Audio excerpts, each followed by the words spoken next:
जय श्री कृष्णा। राधे राधे भक्त जैनों, आज आप श्रवण करेंगे महाविद्या तारा माता की व्रत कथा। तारा माता की व्रत कथा। जो भक्त तारा माता का नवरात्रि रखते हैं वो गुप्त होके व्रत करते हैं, उनकी सारे मनोकामना तारा माता पूरा करती है। भक्त जनों, तारा माता का गुप्त व्रत रख कर उन पर विश्वास करके आप पूजा कीजिए, उनकी अर्चना कीजिए, आपका जरूर मनोकामना पूरा होगा।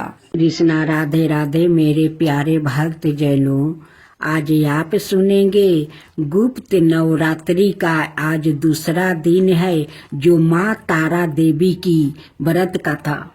गुप्त नवरात्रि का आज दूसरा दिन है, जो माँ तारा देवी को समर्पित है। पौराणिक कथाओं के अनुसार इस दिन अघोरी विशेष रूप से महाविद्या तारा को प्रसन्न करने के लिए पूजा करते हैं। महर्षि वशिष्ठ ने सबसे पहले इनकी आराधना की थी। शत्रुओं का नाश करने वाली माँ तारा सदाए रूप ईश्वर की देवी मानी जाती है। साथ ही अथर्क उन्नति, भोग और मोक्ष दोनों प्रदान करने वाली भी है। तारापीठ में देवी सती के नेत्र गिरे थे, इसलिए इस स्थान को नयन तारा भी कहा जाता है। यह पीठ पश्चिम बंगाल के बीरभूम में स्थित है। यह अनाय कथा के अनुसार माना जाता है कि तारा देवी राजा दक्ष की दूसरी पुत्री थी, जिनका मंदिर शिमला से 13 किमी दूर सोगी में स्थित है।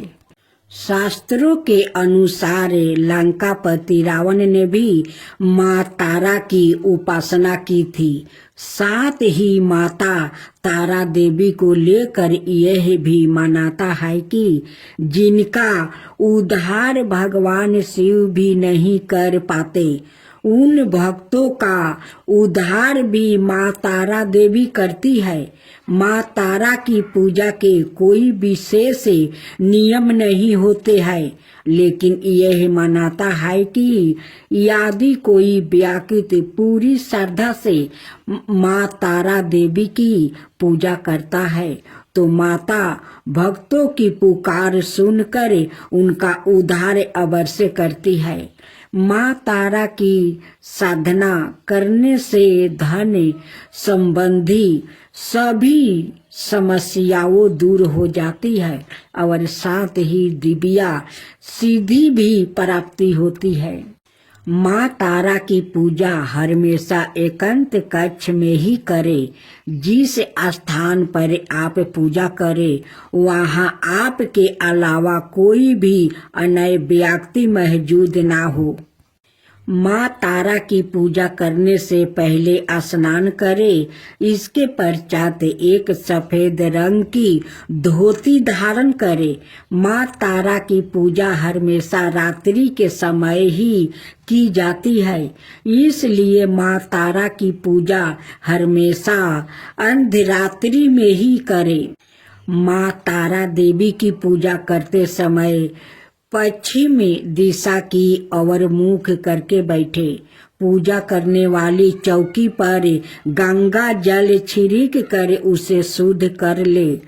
चौकी पर गुलाबी रंग का कपड़ा बिछाए और गुलाब के फूल रखे और तारा यंत्र की स्थापना कर यंत्र के चारों ओर चावल की ढेरिया बनाए। चावल की चारों ढेरियों पर एक एक लवंग रखने के बाद तारा यंत्र के सामने घी का दीपक जलाए और मंत्र जप करे। श्रद्धा पूर्वक माँ तारा की कथा सुने। कथा सुनने के बाद आरती करे। पूजन करने के बाद पूजा में इस्तेमाल की गई सभी समग्रही को किसी बहती नदी में प्रवाहित कर दे। यह पीपल के पेड़ के नीचे जमीन में खोद कर भी दबा सकते हैं। माना जाता है कि नील कांच की माला से 12 माला का जप करने से माँ तारा देवी प्रसन्न होती है और लोगों की मनोकामना पूरी करती है। अब सुने माँ दुर्गा की उत्पत्ति की कथा। देवगणों की शक्ति से देवी की उत्पत्ति हुई, लेकिन देवी के शरीर का अंग प्रत्येक देव की शक्ति का अंश से हुआ है। जैसे भगवान शिव के तेज से माता का मुख बना, श्री हरि विष्णु के तेज से भुजाएं बना, ब्रह्मा जी के तेज से माता के दोनों चरण बने, वही यमराज के तेज से मस्तक और केश, चंद्रमा के तेज से स्तन, इंद्र के तेज से कमर, वरुण के तेज से जांघें, पृथ्वी के तेज से नितंब, सूर्य के तेज से दोनों पैरों की अंगुलियां, प्रजापति के तेज से सारे दांत, अग्नि के तेज से दोनों नेत्रा, संध्या के तेज से भौर, बाहु के तेज से कान और अन्य देवताओं के तेज से देवी का विभिन्न अंग बने। देवी का जन्म तो हो गया, लेकिन असुरों के अंत के लिए अभी भी अपार शक्ति की जरूरत थी।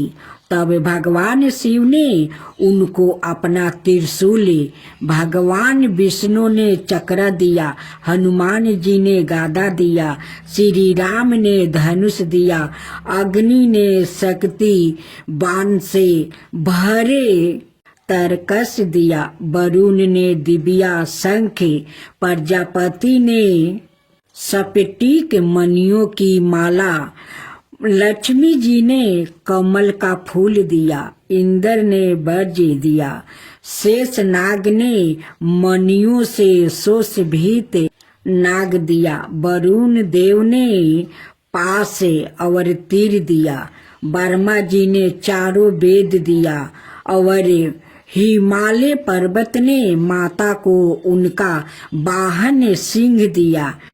इन सभी अस्त्र शस्त्र को देवी दुर्गा ने अपनी 18 भुजाओं में धारण किया।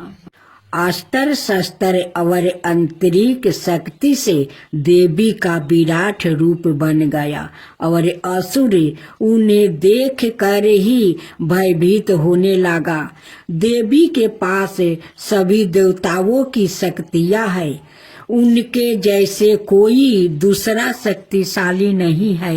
उनमें अपार शक्ति है, उन शक्तियों का कोई अंत नहीं है, इसलिए वो आदि शक्ति कहलाती है। भगवान शिव और उनके परिवार से भला कौन परिचित नहीं है। बहुत कम लोग जानते हैं कि शिव जी की एक बहन भी थी। जाने क्या है उनके जन्म की कहानी और कैसे थे देवी पार्वती से उनके संबंध। शास्त्रों के मुताबिक इनके संबंध में धर्म ग्रंथों में ज्यादा नहीं बताया गया है।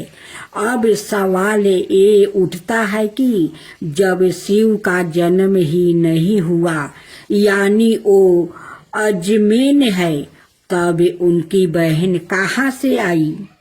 पौराणिक कथा के मुताबिक जब शंकर भगवान से विवाह के बाद माता पार्वती कैलाश पर्वत पर आई थी, तब उन्हें कैलाश पर्वत पर अत्यंत अकेलापन महसूस हुआ।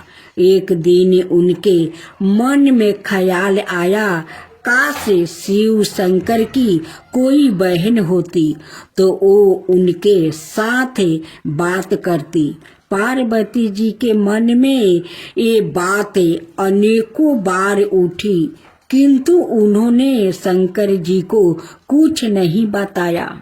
हालांकि माता पार्वती को परेशान देख एक बार भोलेनाथ ने पूछा भी था कि कैलाश में कोई समस्या है तो मुझे बताओ देवी, लेकिन भगवान भोलेनाथ तो अंतर्यामी ठहरे। उन्होंने पार्वती जी के मन की बात जान ली। माता पार्वती समझ गई कि शिव शंकर ने उनके दिल की बात जान लिया है।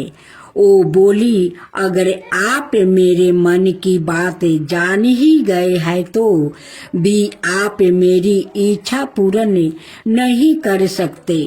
भगवान शिव शंकर मुस्कुराए और बोले, मैं तुम्हें ननद तो लाकर दे दूं, लेकिन क्या आप उसके साथ निभा पाएगी? इसके बाद शंकर जी ने अपनी माया से एक देवी को उत्पन्न किया। हालांकि उनका रूप बड़ा विचित्र था। वो बहुत मोटी थी और उनके पैरों में काफी दरारें थी। शिव ने उनका नाम आसवारी देवी रखा। माता पार्वती अपनी ननद को देखकर काफी खुश हुई। इस तरह माता पार्वती को ननद भी मिल गई। माता पार्वती ने सवारी देवी को स्नान करवाया और फिर भोजन पर आमंत्रित किया। लेकिन सवारी देवी ने जब खाना शुरू किया तो माता पार्वती के सारे भंडार खाली हो गया। महादेव और अनाए कैलाश वासियों के लिए कुछ भी शेष ना रहा। ननद के ऐसे व्यवहार से माता पार्वती को काफी बुरा लगा, लेकिन उन्होंने किसी से कुछ नहीं कहा। इसके बाद माता पार्वती ने सवारी देवी को पहनने के लिए नए वस्तु भेंट किया, मगर वो इतनी मोटी थी कि उन्हें वस्तु छोटे पड़ गए। इसके बाद माता पार्वती दूसरे वस्तु लेने गई तो सवारी देवी ने अपनी भाभी के साथ मजाक करना शुरू कर दिया। ननद सवारी देवी ने हंसी ठिठोली करते हुए अपनी भाभी को अपने पैरों की दरारों में छुपा लिया। पार्वती जी के लिए दरारों में सांस लेना भी मुश्किल हो गया। उसी समय उधर से शंकर जी माता पार्वती को खोजते हुए आ गया और सवारी देवी से बोले, आपको मालूम है पार्वती कहाँ है? सवारी देवी ने शरारत भरे शब्दों में कहा, मुझे क्या मालूम कहाँ है भाभी। तभी शिव शंकर समझ गया कि सवारी देवी कोई शरारत कर रही है। उन्होंने कहा, सत्य बोलो, मैं जानता हूँ तुम झूठ बोल रही हो। सवारी देवी जोर जोर से हंसने लगी और जोर से अपना पैर जमीन पर पटक दिया। तभी पैर की दरारों में दबी माता पार्वती झटके के साथ बाहर आ गई। ननद के इस व्यवहार से माता पार्वती का मन बहुत ज्यादा दुखी हुआ।